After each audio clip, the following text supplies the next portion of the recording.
ও মাসি মার্কা নাকি? ও দিদি মার্কা নাকি? ও মা মার্কা নাকি? ও বোন মার্কা কি? বাংলাদেশের প্রাণ, বাংলাদেশের প্রাণ রবিউল ইসলাম নয়ন, আপনাদের সন্তান, আপনাদের ভাই হাত জোর করে মেনতি করে ধানের শীষে ভোট চাচ্ছি।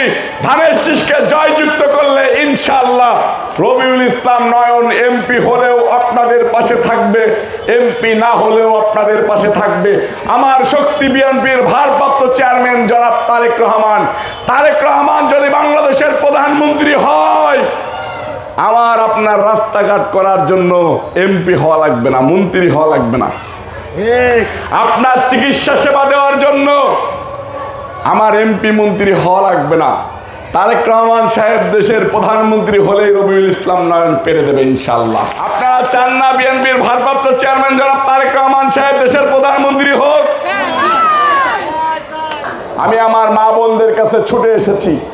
আমার মা বোনরা আমাকে যদি বিএনপির ভারপ্রাপ্ত চেয়ারম্যান জনাব তারেক রহমান সাহেব মনোনয়ন দেয়, আপনারা কি আমাকে ভোট দেবেন?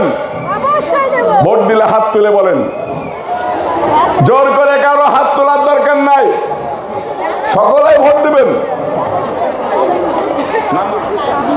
আমার এই যে ভাই কোলে নিয়ে রাখছি, আপনারা একটু অবাক হয়েছেন কেন কোলে নিছি না? এটা আমারও ভাই, এটা আর একজনেরও ভাই, এটা আমারও সন্তান, এটা আর একজনেরও সন্তান। এদেরকে আমাদেরকে মানুষ করতে হবে, এদের জন্যই আমাদেরকে সমাজকে গড়তে হবে, এদের জন্য ভালো স্কুল নির্মাণ করতে হবে, এদের জন্য ভালো মসজিদ মাদ্রাসা মন্দির নির্মাণ করতে হবে, এদের জন্য ভালো রাস্তাঘাটের উন্নয়ন করতে হবে। তাহলে আমাদের সমাজ এগিয়ে যাবে, না হলে সম্ভব নয়। এই সন্তান আমার কাছে দিয়েছেন, এটা আমার কাছে দিয়েছেন আমানত। এই সন্তানদেরকে রক্ষা করা রবিউল ইসলাম নয়নের দায়িত্ব ইনশাআল্লাহ। আপনারা কেউ হিন্দু কেউ মুসলিম, সবাই যার যার ধর্মে বিশ্বাসী।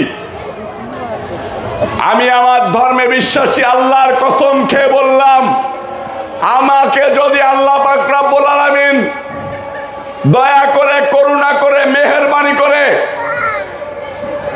এই আসনের সংসদ সদস্য করেন, বিএনপির ভারপ্রাপ্ত চেয়ারম্যান জনাব তারেক রহমান সাহেব যদি আমাকে আসনের মনোনয়ন দিয়ে আপনাদের সহযোগিতা নিয়ে আমি পাশ করতে পারি, আমি এই যে মাটির কসম খেয়ে বললাম, এই আমার মাটির কসম খেয়ে বললাম, কোনো দিন দায়িত্ব অবহেলা করব না। আমি যেদিন থেকে দল করি, শহীদ রাষ্ট্রপতি জিয়াউর রহমান সাহেবের আদর্শে বিশ্বাসী। তারেক রহমান সাহেব আমাকে দায়িত্ব দেওয়ার পরে আমি তো বললাম, আমাকে গুলি করে মাটিতে ফেলে রেখেছে মৃত ভেবে, ঢাকা মেডিকেলে পোস্টমর্টেম করার জন্য নিয়ে গিয়েছে। ওই হসপিটাল থেকে ফিরে এসে আমি আবার রাজপথে স্লোগান ধরেছি, আমার নেত্রী, আমার মা বন্দী থাকতে পারে না। গণতন্ত্রের রক্ষাকর্তা শহীদ রাষ্ট্রপতি জিয়াউর রহমান সাহেবের সুযোগ্য সন্তান বিএনপির ভারপ্রাপ্ত চেয়ারম্যান জনাব তারেক রহমান সাহেবকে আমি ছেড়ে যাব না। গুলি করে যেহেতু ফিরাইতে পারে নাই, কোন ষড়যন্ত্র করে আপনাদের কাছ থেকে আমাকে ফিরাইতে পারবে আপনাদের মনে হয়?